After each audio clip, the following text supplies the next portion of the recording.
Welcome, brothers and sisters, ladies and gentlemen, to Black World TV, the new black media, your black and intelligent news source.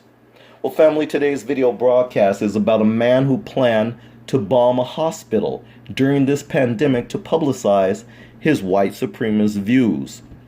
As we've seen and witnessed over the past decade or more, the white supremacists, they do everything in their power to get some attention. They're almost like children, like babies, wanting to have a tantrum just so people will pay attention to them. Well, this is no different. A Missouri man who was killed last week was planning to set off a bomb at a hospital to further his radical white supremacist ideology, federal authorities said on Monday. Timothy Wilson, 36 years old, died March 24th when the FBI sought to arrest him after a 6-month investigation. A summary of the case in an FBI advisory sent to law enforcement Monday said he met with an undercover FBI employee and talked about setting off a vehicle bomb at a hospital because of, quote, the increased impact given the media attention to the health sector, unquote, due to the coronavirus pandemic. So basically, like I stated, initially, this white supremacist was looking to get some attention from the coronavirus pandemic by attacking a hospital. You know, a whole lot of innocent people trying to survive. This is the ideology, the idiocy, the ignorance of these white degenerates who you call white supremacists. But I digress. Agents said Wilson bought several bags of fertilizer that can be used in bombs and kept them in a storage unit. They said Wilson and the undercover operative visited the hospital and discussed planning the attack. On March 24th, Wilson met the undercover at the storage unit and picked up what he thought was a working bomb, but was actually an inert device constructed by the FBI. He was killed in a shootout when the FBI moved in to arrest him. Quote, Wilson had taken the necessary steps to acquire materials needed to build an explosive device, unquote, the FBI said last week in a public statement. Investigators kept close track of Wilson in order to protect public safety. Well, before I move on, let me just say that I applaud the FBI for being on their job in this situation.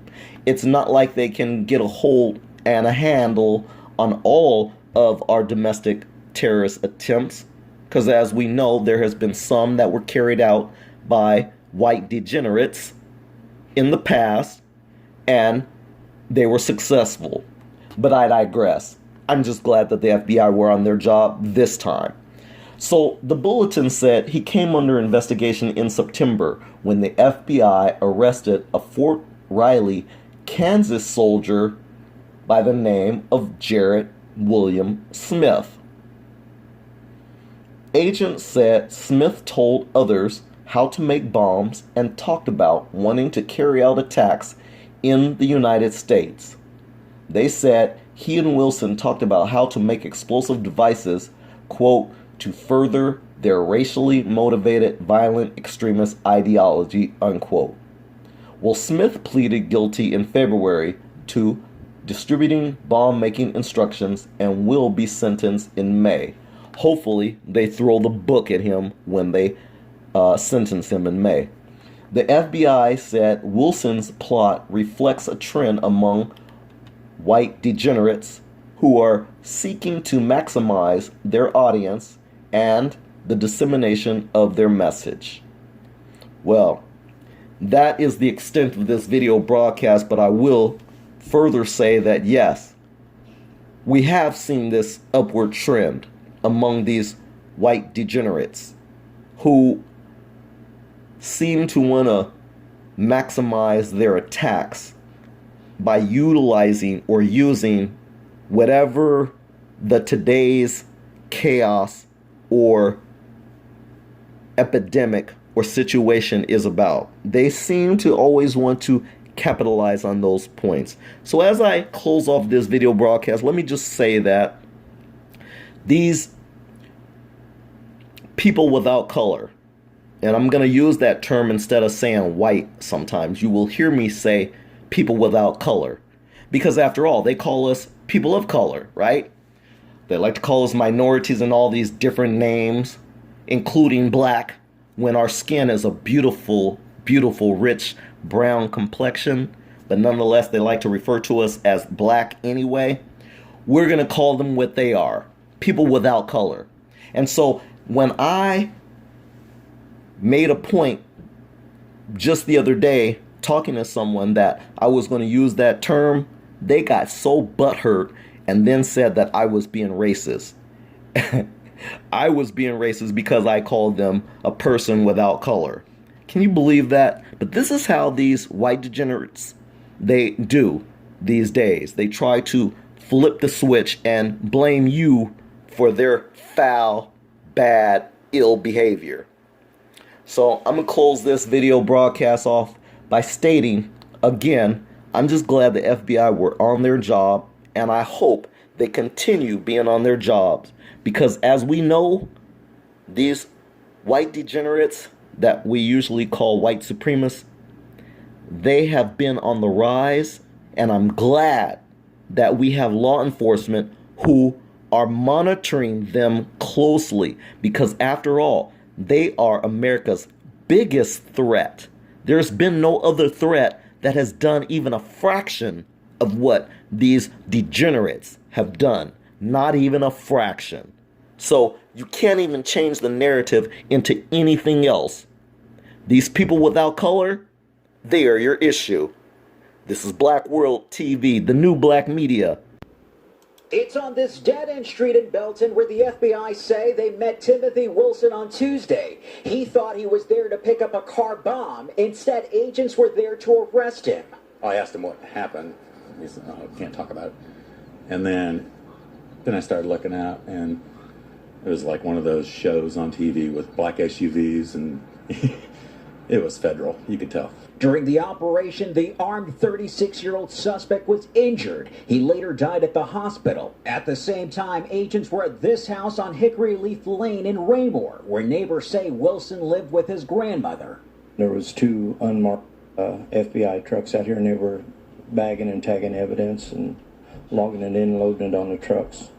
They were here about 3 or 4 hours, and they all left. Federal authorities had their eyes on Wilson for several months. They describe him as a violent extremist motivated by racial, religious, and anti-government hate, and was planning domestic terrorism. You know, hung out with his grandmother that had the place, and never did see anything that would indicate that he was some type of domestic terrorist or anything like that. The FBI said the COVID-19 crisis made Wilson speed up his plan to blow up a car bomb at an area hospital to cause severe harm and mass casualties.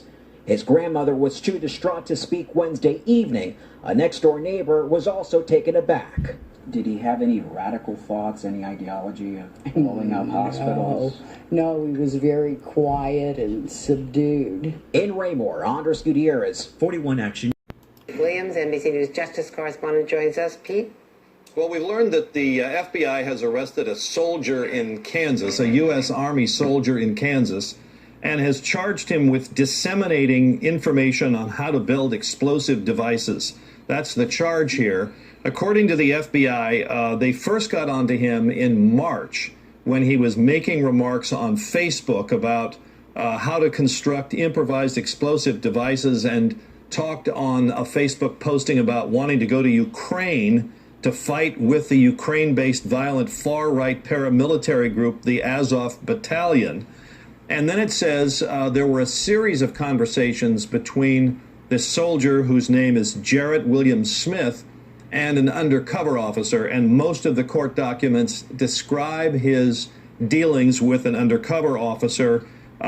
He talked about a plan to conduct an attack inside the United States. He was looking for more radicals. He wanted to go after members of the far left group Antifa, perhaps a local news station, maybe a news network, which is not identified in the court documents, but I suspect it's a cable news network.